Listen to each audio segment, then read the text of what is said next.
Welcome to Deep Dive Lab, where we break down and dissect cutting-edge scientific research, from advanced biomedical technologies to breakthroughs in AI, material science, chemistry, and physics, all told as compelling, easy-to-follow stories. Think about that sheer existential panic you feel when you're out and about, you look down, and your smartphone hits 1% battery. Oh, yeah. The absolute dread. Right. You immediately start calculating like how you're going to survive the next hour. No maps, no messages. Your entire digital life is just, well, it's hanging by a thread. You're practically back in the Stone Age. Exactly. I want you to imagine that exact feeling, but for the entire planet. Mm. Because everything from the phone in your pocket to the electric vehicles on the road to those massive grid storage systems that balance out our wind and solar farms. Yeah, the whole green infrastructure. Yeah, all of it. It all relies on one lightweight champion, the lithium-ion battery. It really is. I mean, that single element, lithium, is the absolute backbone of the modern energy transition. If we don't have an abundant supply of it, the whole system, essentially powers down. Which brings us to the mission for today's deep dive. We are exploring this frankly groundbreaking review paper. It was published in the journal Nature in December 2024 by Dr. Sixi Yang, Yigang Wang, Pinghe Haoshan Zhu, and their team at Nanjing University. It's a fantastic paper, really comprehensive. It is, and they are tackling a problem that honestly sounds like a riddle. So here's a strange question. What happens when the world's transition to green energy runs out of the very element powering it, even though the oceans are literally swimming in it? Yeah, it's wild to think about. Right. Why is it so incredibly hard to just get lithium out of seawater? Okay, let's unpack this. To really understand the scale of the mystery here, we have to look at the terrifying numbers looming on the horizon. Hit me. How bad is it? Well, by the year 2050, global lithium demand is projected to jump like 8 to 10 times its current level. Wait, 8 to 10 times? Yeah. We are talking about needing 1,607 kilotons of lithium annually. Just the battery demand alone could exhaust 74 to 248% of all currently known easily accessible lithium reserves on land. Hold on. So even if we mine every single ounce of easily accessible land-based lithium, Right. we still fall massively short in just a few decades. Exactly. We just don't have enough of it on land to keep up. And, the way we currently extract it is, well, it's an environmental nightmare anyway. Yeah, it really is. Because producing a single ton of lithium from hard rock ores, or those massive South American salt flats, Yeah. the solar brine, The lithium triangle, right. yeah, that process generates between 3 and 17 tons of carbon dioxide for 1 ton of lithium. Right, which completely creates this massive contradiction in the green energy movement. I mean, we're trying to save the planet, but making the batteries is hurting it. Plus, the traditional evaporation ponds in those areas waste just staggering amounts of fresh water. In regions that are already incredibly dry, right? Exactly. Incredibly arid regions. You pump this mineral-rich brine to the surface, and then you just let the sun evaporate the water over months or even years. Wow. It destroys native habitats, it depletes the local groundwater. It's just not sustainable. Which is what makes the obvious solution in this Nature paper so tantalizing. Yeah. Because they point to what they call low-quality brines. Yes, the untapped resources. Right, so things like geothermal fluids, wastewater produced from oil fields, and, of course, seawater. Because seawater alone has, 5,000 times more lithium than all the continental brines combined. It's massive. The oceans are basically an infinite battery supply. So, and this is the big mystery, why aren't we just boiling ocean water and scooping out the lithium right now? Because of a chemical blockade. Right. And it's primarily driven by magnesium. Okay, magnesium. Yeah. See, in these low-quality brines, the lithium concentrations are incredibly low to begin with, like below 0.26 grams per liter. But the real issue is the magnesium to lithium ratio. The ratio between the two elements in the water. Exactly. In chemistry, when you're trying to separate these two, a ratio above 6.15 is considered the critical failure point. Anything above 6.15 is a huge problem. Okay, and what's the ratio in seawater? In seawater, that ratio is over 6,000. Over 6,000. Wow. So trying to get lithium out of seawater is it's like trying to fish out one specific red sprinkle in a swimming pool filled with blue sprinkles. That is a brilliant way to picture it. It's a needle in a massive, massive haystack. But wait, let's break down why that 6.15 ratio matters so much. If it's just basic chemistry, why can't we just evaporate the water, let the magnesium solidify, and, just filter it out. Because magnesium is chemically stubborn. It doesn't want to leave nicely. When you use traditional evaporation, or even if you add chemicals to make the magnesium precipitate. Meaning turn into a solid and drop out of the water? Right, exactly. When you try to force it out, it doesn't form nice, neat little crystals. It forms what scientists call a flocculated structure. A flocculated structure. Sounds messy. Oh, it is. Think of it like a thick, cloudy gel. Oh, gross. So it basically turns the water into a giant jar of jelly. Essentially, yes. Yeah. And that gel physically traps the remaining liquid inside its matrix. So when that magnesium to lithium ratio passes 6.15, the magnesium creates so much of this gel that it encapsulates almost all of the lithium-rich fluid. Oh, I see. So the lithium gets stuck inside the magnesium jelly. Exactly. So when you scoop out the magnesium waste to throw it away, you throw away a massive percentage of your precious lithium right along with it. Man, that is frustrating. It really is. Standard evaporation is just utterly useless here. So how did scientists figure this out? Because this is where the story gets interesting. Instead of trying to evaporate the water or fight this giant blob of magnesium gel, they decided to ignore the water entirely, right? Right, they realized they had to just pluck the lithium out directly. And this is called Direct Lithium Extraction, or DLE. Yes, DLE is really the hero of this story. The Nature paper detailed how scientists are engineering methods to capture the lithium atom by atom, completely bypassing the evaporation process. That sounds like sci-fi. It really does. So the first method they review involves sorption and solvent extraction. Okay, sorption. Yeah.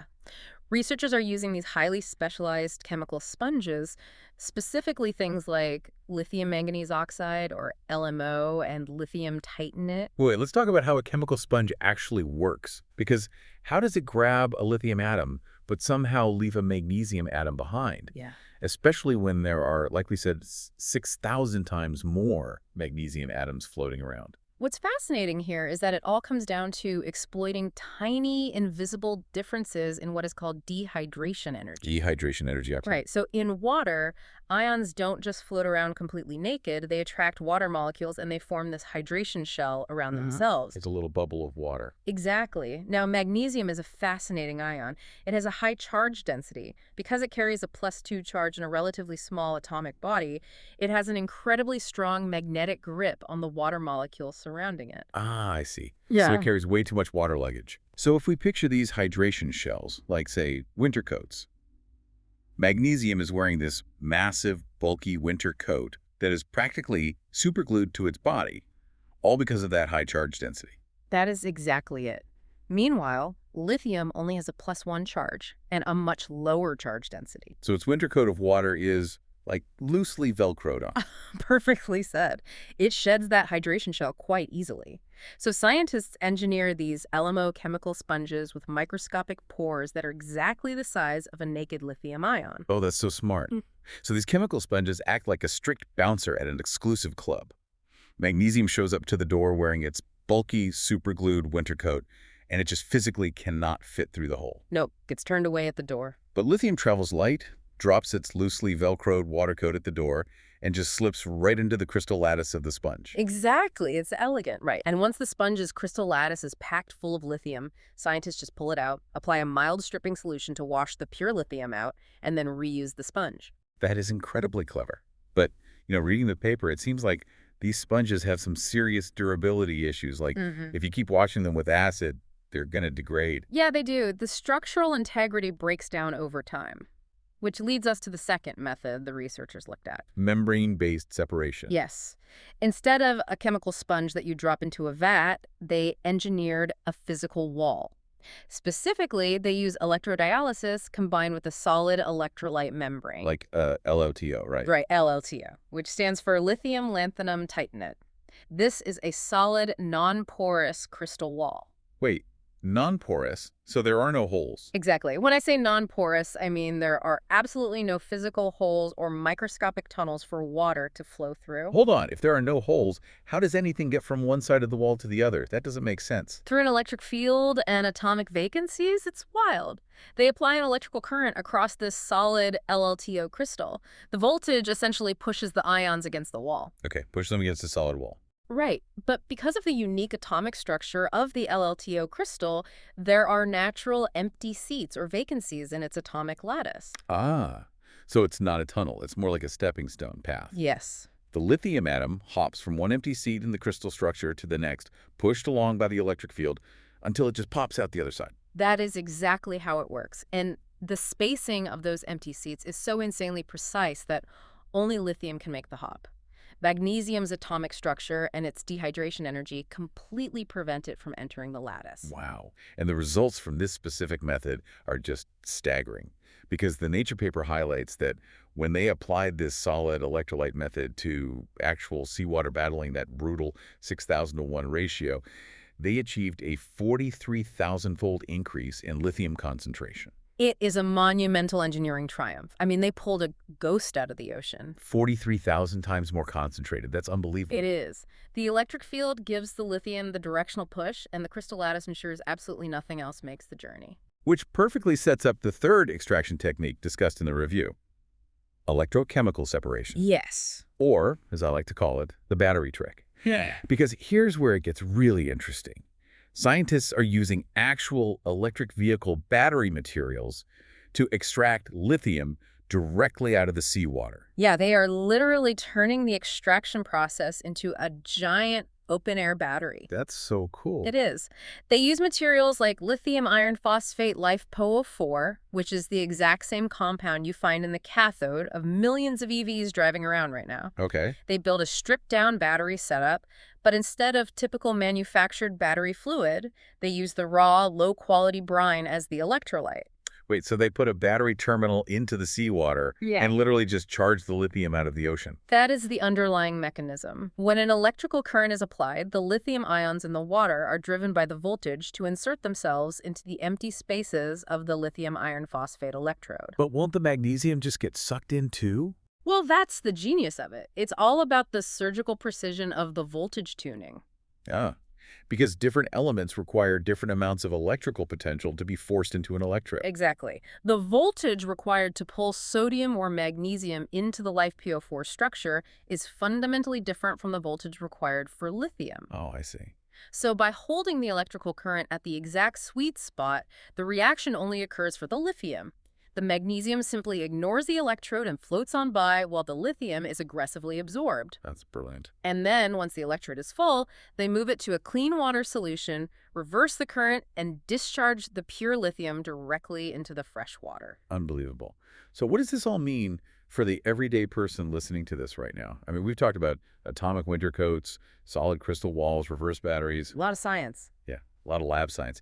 But how does this translate from a lab experiment to actually solving that massive 1,607 kiloton demand we talked about at the beginning? Well, it radically shrinks the timeline of global lithium production.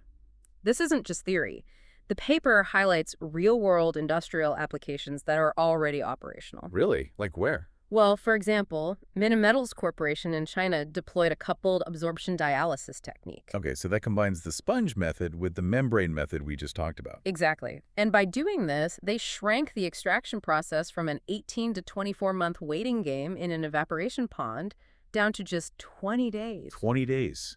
From 2 years to 20 days. That completely upends the supply chain bottleneck. It does. It changes everything. But, you know, scaling lab tech to an industrial level usually runs into a massive financial wall. I have to ask, this sounds like sci-fi, but is it actually affordable to build giant electric molecular filters? It actually is. It is highly economically viable. The review paper notes that the break-even point for direct lithium extraction operations can be driven down under $5,700 per ton of lithium carbonate. Wow. Okay. Yeah. And when you factor in the massive reduction in land use and the fact that you're eliminating those destructive evaporation ponds, plus the speed of extraction, it becomes a highly competitive alternative to traditional mining. If we connect this to the bigger picture, it really changes the geopolitical map of energy, doesn't it? Oh, absolutely. Because we aren't just relying on a few massive salt flats in South America or hard rock mines in Australia anymore. If this works on low-quality brines, we can decentralize the entire global supply chain, especially using things like geothermal power plants. Geothermal is honestly the perfect synergy for this technology. Think about it. Geothermal plants pump incredibly hot, mineral-rich fluids from deep underground to spin turbines and generate clean electricity. Right.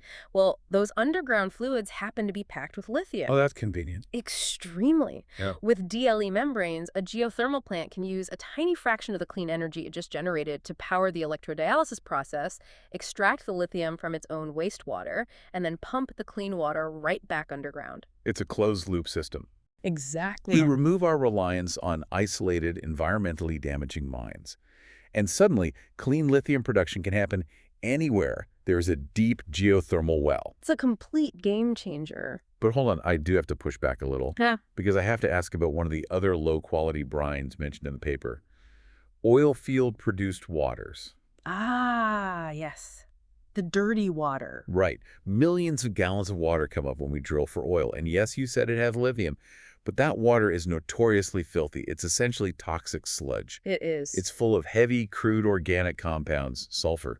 Won't that toxic gunk just instantly break these delicate atomic machines? I mean, you can't just drop a pristine LLTO crystal into a bucket of crude oil runoff. You are 100% right, and the researchers are very clear-eyed about that limitation. Oilfield brines and even some geothermal fluids contain hydrogen sulfide, which is highly corrosive. Yeah, bad news. Along with all that complex organic sludge, hydrogen sulfide can literally rot the chemical sorbents.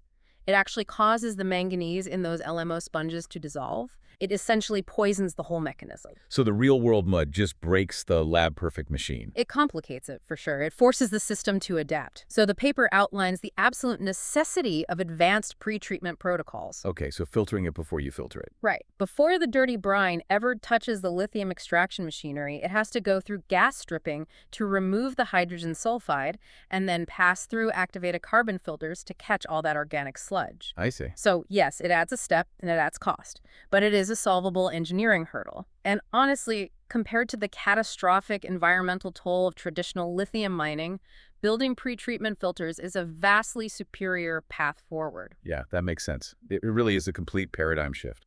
We've gone from this looming global battery crisis, staring down a demand that threatened to drain the earth dry, to essentially unlocking the oceans and the deep earth brines. It's an incredible pivot. Because traditional methods are completely defeated by magnesium's cloudy gel.